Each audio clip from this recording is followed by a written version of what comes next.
नमस्कार।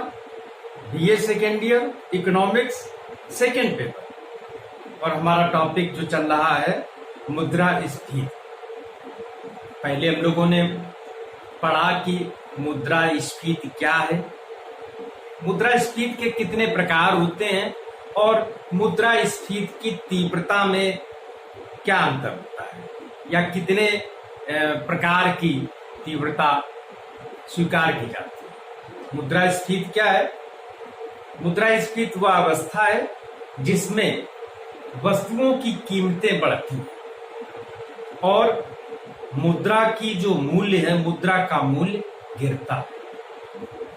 मुद्रा एक माध्यम है।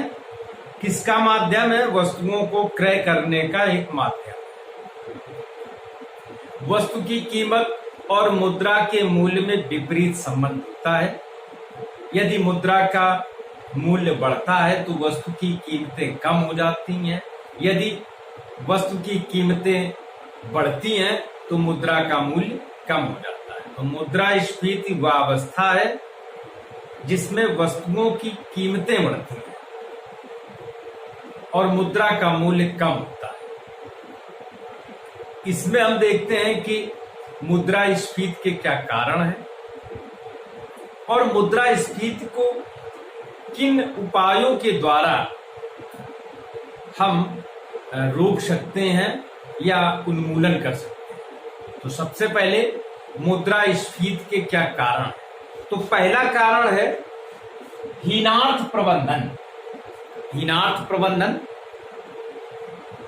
चूंकि वर्तमान समय में कल्याणकारी राज्य की स्थापना करने के उद्देश्य को पूरा करने के लिए केंद्र सरकार बहुत अधिक सार्वजनिक व्यय करती है और सार्वजनिक व्यय कारण आय भी कम है, व्यय अधिक है, तो बजट घाटे का बजट प्रस्तुत किया जाता है और उस घाटे को पूरा करने के लिए हीनार्थ प्रबंधन किया जाता है। इस कारण से मुद्रास्फीति का जन्म होता है। दूसरा कारण है विकास जनित दबाव।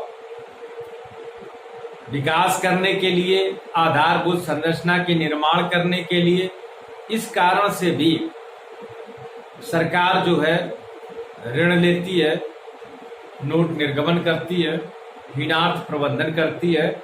इस कारण से भी मुद्रास्फीति का जन्म होता है। युद्ध जनित दबाव, यह मुद्रास्फीति उन देशों में जो युद्धरत हैं वहां पर यह दृष्टिगोचर होती है। व्यापार नीति, यदि इस प्रकार की व्यापार नीति है जिसमें वस्तुओं की कीमतों में वृद्धि, स्वतंत्र व्यापार नीति है, वस्तुओं की कीमतें बढ़ रही हैं और सरकार नियंत्रित नहीं कर रही है, तो इस प्रकार से भी मुद्रास्फीति का जन्म होता है।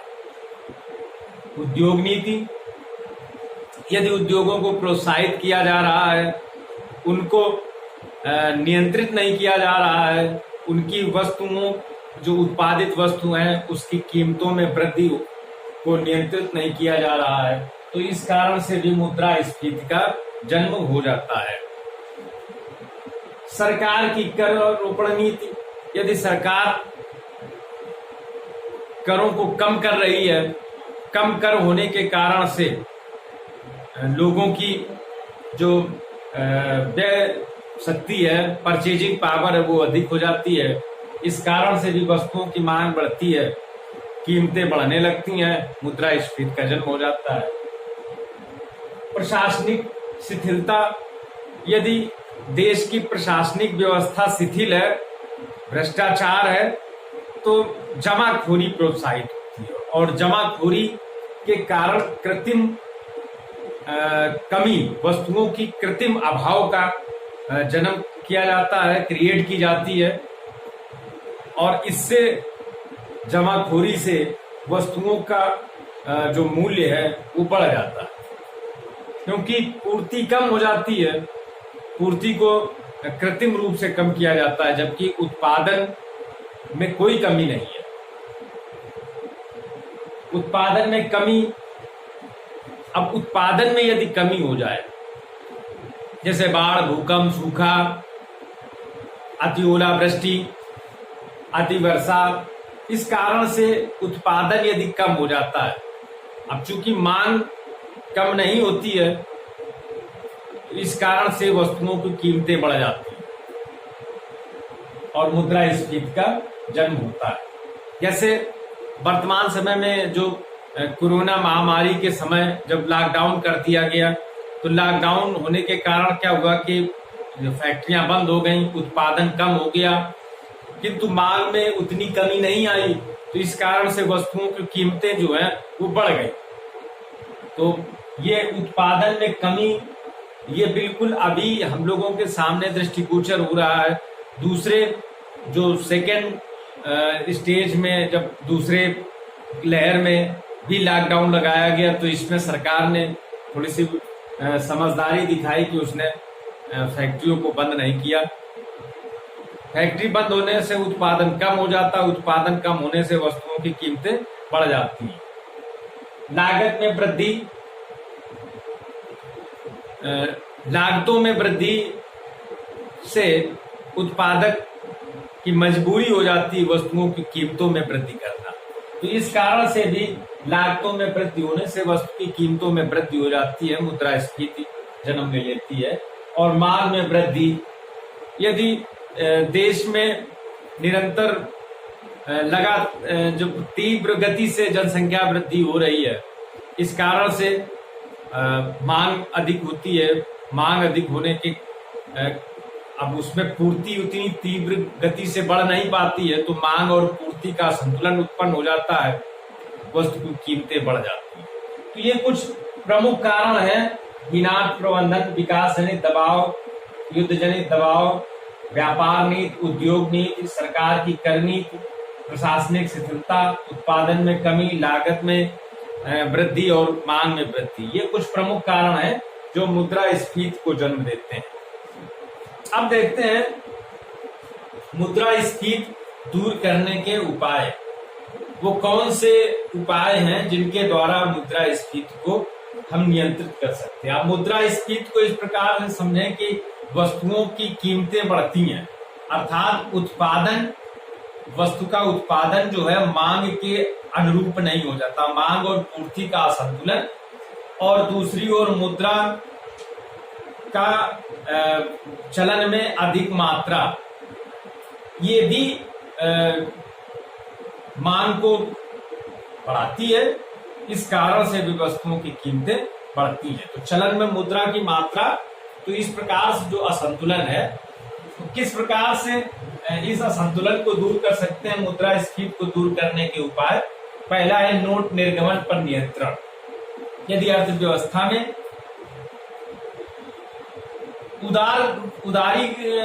उदार प्रवृत्ति से यदि नोटों का निर्गमन किया जाता है, तो मुद्रास्फीति का जन्म होता है।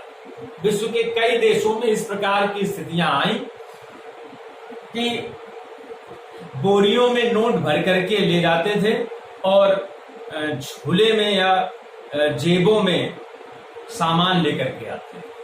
अभी हाल में यदि हम मुद्रास्फीति के सबसे विकट या भयावह स्थिति को यदि हमें देखना है, तो जिम्बाब्वे का देखें। जिम्बाब्वे में जब मुद्रास्फीति हुई, तो वहां नोटों में जो पीछे के 3 जीरो होते हैं, जैसे 1000 के नोट में पीछे के 3 जीरो, तो उन 3 जीरो को मिटाया गया, तो 1000 का नोट 1 रुपए बना। तो इतनी भयावह स्थिति मुद्रास्फीति की होती है। दूसरा है विमुद्रीकरण। विमुद्रीकरण से भी मुद्रास्फीति को रोका जा सकता है।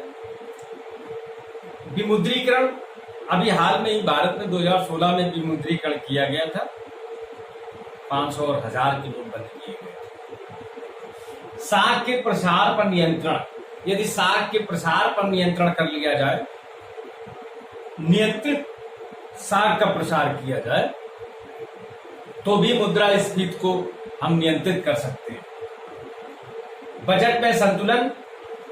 यदि संतुलित बजट बनाया जाए, क्योंकि बजट में जब असंतुलन होता है, बजट घाटा होता है, तो उसको पूरा करने के लिए प्रायः सरकारें नोट निर्गमन करती हैं, ऋण लेती है, देनदारी बढ़ती है।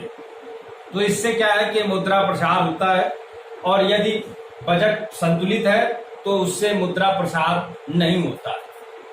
सार्वजनिक व्यय में नियंत्रण, सरकार को सार्वजनिक व्यय जो फिजूल खर्ची है उसको नियंत्रित किया जाना चाहिए। यदि उसको नियंत्रित करेगी सरकार तो बजट घाटा नहीं होगा, संतुलित बजट होगा, मुद्रास्फीति नियंत्रित होगी।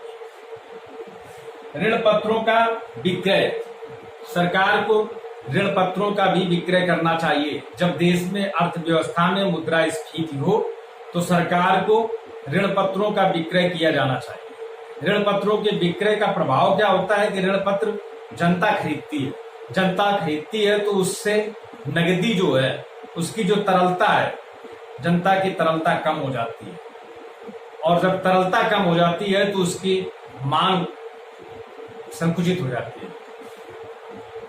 बचतों को प्रोत्साहित, यदि बचतों को प्रोत्साहित किया जाए, यानी ब्याज दरों में थोड़ी सी वृद्धि की जाए, तो लोग अपनी जो नगदी है, तरलता है, उसको बैंकों में जमा करेंगे बढ़ते हुए ब्याज से लाभ उठाने के लिए। इससे एक फायदा ये होगा कि जो उनकी अतिरिक्त मांग है वो नियंत्रित हो जाएगी।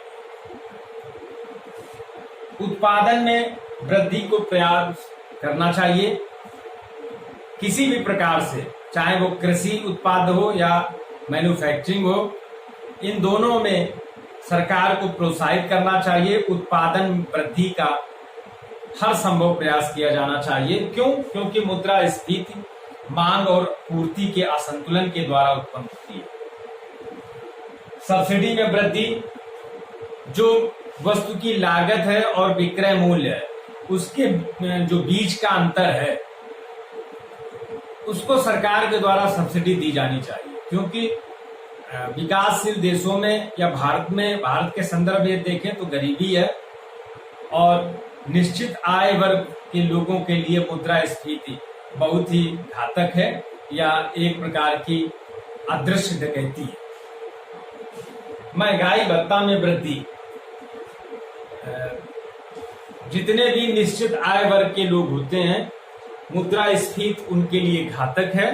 तो मुद्रास्फीति के जो दुष्प्रभाव है उसको कम करने के लिए सरकार को महंगाई भत्ता, समय समय पर महंगाई भत्ता देना चाहिए।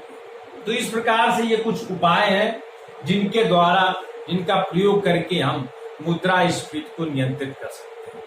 किसी भी अर्थव्यवस्था में मुद्रास्फीति, अनियंत्रित मुद्रास्फीति अदृश्य डकैती है, घातक है, अर्थव्यवस्था को बिल्कुल जमीन पे धराम करने की स्थिति में अनियंत्रित मुद्रा प्रसार एक बहुत बड़ा कारण है। तो प्रायः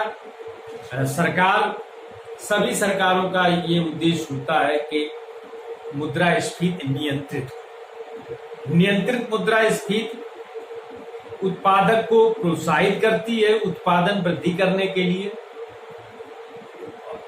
इस प्रकार से मुद्रास्फीति के क्या कारण है और क्या उपाय है, प्रायः परीक्षा में पूछा जाता है मुद्रास्फीति के क्या कारण है और मुद्रास्फीति को किस प्रकार से नियंत्रित कर सकते हैं। धन्यवाद।